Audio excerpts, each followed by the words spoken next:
존경하는 국민 여러분, 더불어민주당 대통령 후보 기호 1번 이재명입니다.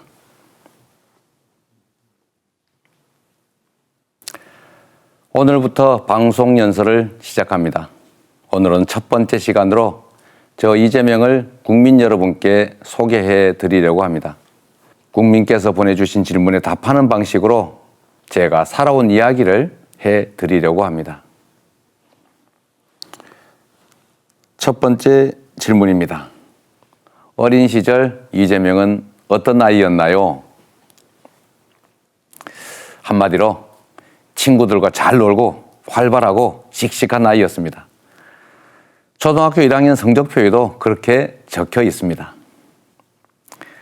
저는 경북 안동 예안면 도촌리 지통마라는 화전민들이 모여 사는 곳에서 7남매 중 5째로 태어났습니다. 고향집은 지금도 버스가 안 다닐 만큼 첩첩산중 오지입니다. 시오리길을 약 2시간 가까이 걸려서 학교에 갔습니다. 엄청 먼 길이었죠. 저희 집은 무척 가난했습니다. 아버지는 제가 초등학교 3학년일 때 돈을 버시겠다고 먼저 고향을 떠나셨습니다. 어머니는 남은 5남매 키우시느라고 나무집 밭일 해주시면서 정말 허리 펼 새도 없이 열심히 일하셨습니다. 제가 보기는 이래도 어린 시절에 애교가 참 많았습니다. 학교에서 돌아오면 제일 먼저 엄마 이렇게 큰 소리로 불렀습니다. 그러면 어머니는 저 멀리 밭에서 김을 매시다가도 호미를 쥔 채 일어나셔서 저를 기다려 주셨습니다. 저는 총알처럼 달려가서 어머니 품에 덥석 안기곤 했었습니다. 어머니 품은 늘 푸근했고 언제나 좋은 냄새가 났습니다. 오염되지 않는 산골에서 어머니의 큰 사랑을 담뿍 받으면서 구김살 없이 자랐던 제 유년은 저에게 가장 따뜻하고 그리운 기억으로 남아 있습니다. 다음 질문 이런 게 있군요. 13살 어린 나이에 소년공이 됐는데 소년공 시절 기억에 남는 장면 3가지 어떤 걸 꼽을 수 있나요? 네. 첫 번째 장면은 8 식구가 나란히 누워서 함께 자던 단칸방 그리고 그 단칸방 기퉁이에서 조그마한 상을 펴놓고 앉아서 일기를 쓰고 있던 제 모습입니다. 소년공 시절의 일기를 보면 아프고 서럽던 일들이 정말 어제 일처럼 생생합니다. 제가 초등학교를 졸업하자마자 가족들 모두 성남으로 이사를 했는데요. 일기에는 이사 오던 날 비는 주룩주룩 한없이 내리고 나는 눈이 아파서 눈을 가리고 있었다. 이렇게 적혀 있습니다. 상대원동 달동네 꼭대기 작은 월세 단칸방에서 살았는데 생계를 위해서 온 가족이 돈을 벌어야 했습니다. 저도 중학교 대신 공장에 다녔습니다. 처음에는 먹거리 공장에서 끓어오르는 납증기를 들이마시면서 매일 12시간씩 납땜일을 했습니다. 그러다가 월급을 좀 더 준다고 해서 십리길을 걸어서 창곡동 먹거리 공장을 다녔는데요. 석 달치 월급을 체불하던 사장이 야반도주하는 바람에 석 달치 월급 몽땅 떼인 적이 있었습니다. 너무 서러워서 어머니 품에 엎어져서 엉엉 울었던 기억이 납니다. 그 뒤로 여러 공장을 다녔는데 여러 상처 때문에 온몸에 흉터가 많이 남았습니다. 두 번째 기억에 남는 장면은 공장의 프레스 기계입니다. 16살에 야구 글러브를 만드는 공장에서 일했는데 손재주를 인정받아서 프레스 기능공이 됐습니다. 가죽을 자르는 프레스 기계를 다루는 일이었습니다. 그런데 여기에서 프레스 기계에 팔이 눌리는 사고를 당했습니다. 성장판이 손상됐는데 제대로 치료받지도 못했습니다. 산업재해 보상 조항 이런 거 가르쳐주는 사람도 없었습니다. 저는 그저 정신을 똑바로 못 차린 저 자신만을 탓했습니다. 사고를 당하고 고참들에게 폭행당하면서 저는 절망했습니다. 어느 날 제가 새로운 걸 발견했습니다. 저를 괴롭히는 그 대단한 공장 관리자가 고졸이라는 사실을요. 그리고 검정고시로 고졸이 될 수도 있다는 것을 알게 됐습니다. 공부를 하기로 마음먹었습니다. 공부가 유일한 살 길로 보였습니다. 공장에서 퇴근하면 곧바로 학원으로 달려가고 밤잠 줄여가면서 열심히 공부해서 대입검정고시, 고입검정고시 빠르게 합격했습니다. 절박하게 매달린 결과였습니다. 그런데 달라진 게 없었습니다. 여전히 저는 소년공이었고 관리자가 될 길도 없었고 대학에 갈 길도 보이지 않았습니다. 그때쯤 일기에 적었던 글이 기억납니다. 어렵다는 것은 가능성이 있다는 것인지도 모른다. 이제부터 한번 해볼까? 80년 8월 20일 제1기장입니다. 희박한 가능성 하나 붙잡고 고된 하루하루를 견디는 날들이 계속됐습니다. 세 번째 장면, 그건 아마도 교복 입은 학생들을 부러워하던 제 모습입니다. 우리 또래들이 교복을 입고 학교를 갈 때 저는 작업복을 입고 그들을 거슬러서 공장으로 갔습니다. 교복 입은 학생들이 참으로 부러웠습니다. 시장 청소부로 일하셨던 아버지를 도우러 나갔다가 교복을 입고 등교하는 여학생들을 피해서 골목 구석으로 도망쳐 숨은 적도 많았습니다. 예민한 사춘기에 초라한 제 모습이 아마 매우 부끄러웠던 것 같습니다. 성남시장 시절 시작했던 무상교복 정책, 사실은 교복에 대한 저의 절절한 경험이 들어 있습니다. 자, 세 번째 질문이 있군요. 불우한 환경에서도 어떻게 엇나가지 않고 청소년기를 지날 수 있었느냐, 네, 어디 있었느냐고요. 네, 전적으로 가족의 힘이었습니다. 특히 어머니의 힘이 정말로 컸습니다. 제 어머니는 시장 공중 화장실을 청소하고 휴지 팔고 사용료 받는 일을 했습니다. 여성으로서 참으로 어려운 일이었을 겁니다. 집에서도 부업에서 손을 떼지 않으셨습니다.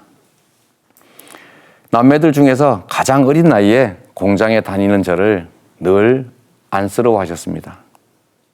어머니께서는 당신이 출근하시기 전에 항상 제 손을 잡고 공장에 바래다 주셨습니다.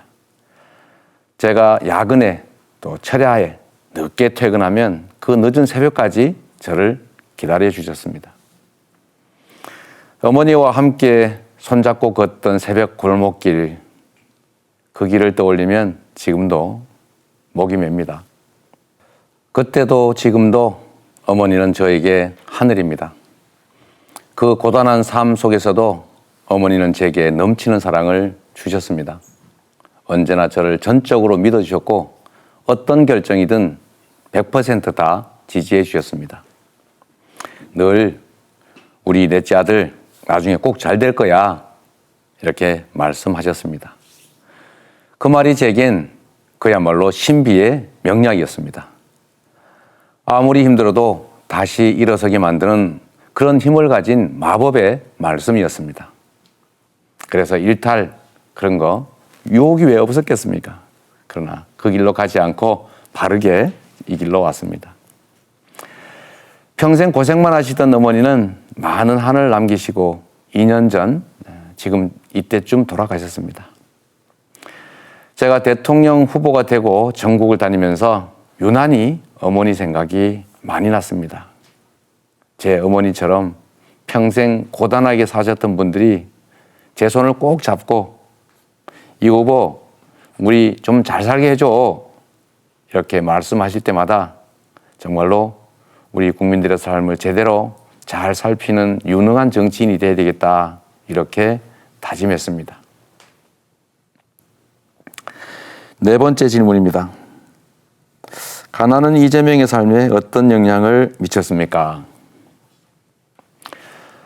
가난이 자랑도 아니지만 그렇다고 부끄러운 것도 아닙니다. 제가 선택할 수 있었던 것이 아니니까요. 오히려 가난 때문에 저는 더 빨리 자랐고 더 빨리, 더 많이 세상을 알게 됐습니다. 가난이 죄도 아닌데 가난해서 겪어야 했던 그런 부당함들에 대해서는 제가 유난히 민감했던 것 같습니다. 지독한 가난에서 탈출했지만 저는 그때를 잊지 않고 있습니다. 사법고시에 합격했을 때 성남을 떠나지 않고 가난한 힘든 이들을 위해서 일하겠다, 이렇게 인터뷰했던 것도 그 때문입니다. 제가 지금 정치를 하는 이유도 제가 탈출했던 그 가난과 절망의 웅덩이 속에서 여전히 고통받는 모든 분들에게 공정한 세상, 희망 있는 세상을 만들어주고 싶어서입니다. 다섯 번째 질문입니다. 대학생이 된 이재명을 가장 크게 성장시킨 것이 있다면 무엇입니까? 한마디로 5.18 광주입니다. 천신만고 끝에 법대생이 됐을 때 저는 진짜 세상을 다 얻은 것 같았습니다. 그렇게 바라던 대학생이 됐고 거기다가 학비 면제에 생활비까지 월급의 3배를 받으면서 다니게 됐으니까요. 개인적인 영달을 꿈꾸면서 희망에 들뜨던 82년 어느 봄날에 교정에서 유인물을 뿌리다가 사법경찰에게 거칠게 잡혀가는 학우들을 봤습니다. 친구의 권유로 80년 5월 광주 항쟁의 진실을 알리는 비디오를 봤습니다. 충격적이었습니다. 신문, TV에서 폭도로 보도해서 저는 정말 그런 줄 알았습니다. 그런데 진실은 전혀 다르다는 것을, 내가 그들의 충견이 돼서 2차 가해에 가담했다는 것을 깨달았습니다. 그래서 5.18은 저를 사회적으로 다시 태어나게 했고, 그래서 제가 5.18 광주를 저의 사회적 어머니라고 부르는 이유입니다. 제가 그 일 때문에 개인적 영달이 아니라 공정하고 정의로운 세상을 만들기 위해 살게 결심했기 때문입니다.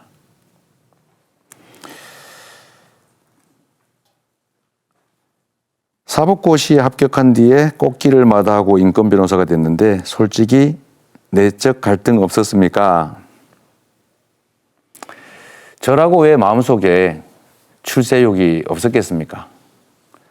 사법연수원 최종 성적이 판검사 임용권 안에 들다 보니까 사실 많이 흔들렸습니다. 제가 판검사가 되면 가장 좋아하실 어머니의 그 큰 기대를 저버리는 것도 정말 힘들었습니다. 그리고 특히 25살 그 어린 나이에 초보 변호사로 과연 먹고 살 수 있을까, 이런 걱정도 컸습니다.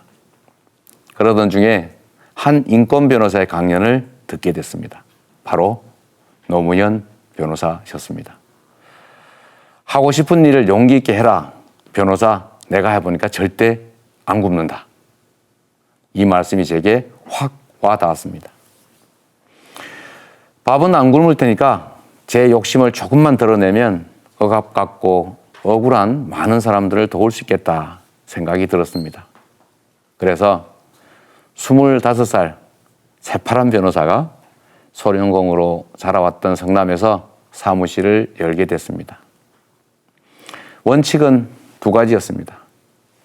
돈이 아니라 사람을 변호하자. 이익이 아니라 정의를 변호한다. 지금까지 잘 지켜왔던 것 같습니다. 다음 질문은 정치를 하게 된 계기가 무엇입니까? 제가 성남에서 노동인권 변호사로 일할 때 성남 본시가지에 큰 병원 2곳이 한꺼번에 폐업했습니다. 50만 시민들이 한밤중에 응급 상황이 벌어져도 멀리 분당까지 가느라 위험 지경에 처할 수 있게 됐습니다. 시립병원을 위해서 시민들이 나섰고 저는 시민운동 대표로서 성남시립병원 추진위 공동대표가 됐습니다. 순식간에 시민 20만 명이 서명할 만큼 시립의료원 설립은 시민들에게 절박한 과제였습니다. 2004년 3월 주민발의조례가 시의회에 상정됐는데 당시 다수당이던 국민의힘 시의원들이 47초 만에 날치기로 폐기하고 도망가 버렸습니다. 방청했던 시민들과 제가 너무 분하고 원통해서 본회의장에서 엉엉 울었습니다. 그게 특수공무집행 방해죄가 됐습니다. 시의회에서 항의하면서 운 사건으로 두 번째 수배가 떨어졌습니다. 수배 중이던 2004년 3월 28일 오후 5시 교회 지하 기도실에서 수배 생활을 하면서 처음으로 정치를 해야겠다라고 마음먹은 시간입니다. 이제 시장이 돼서 직접 시립병원 우리 손으로 만들자고 다짐했습니다. 정치의 길로 들어선 제 운명의 순간이었습니다. 그리고 2010년 제가 성남시장이 돼서 준비를 거쳐 2013년 성남의료원 착공했습니다. 그리고 마침내 2019년 32개의 음압병상을 갖춘 성남시 의료원이 문을 열었고 지금은 코로나 상황에서 맹활약하고 있습니다. 네, 마지막 질문인 것 같습니다. 이재명의 정책에는 이재명의 삶이 녹아있다는 말을 자주 하는데 어떤 이유에서입니까?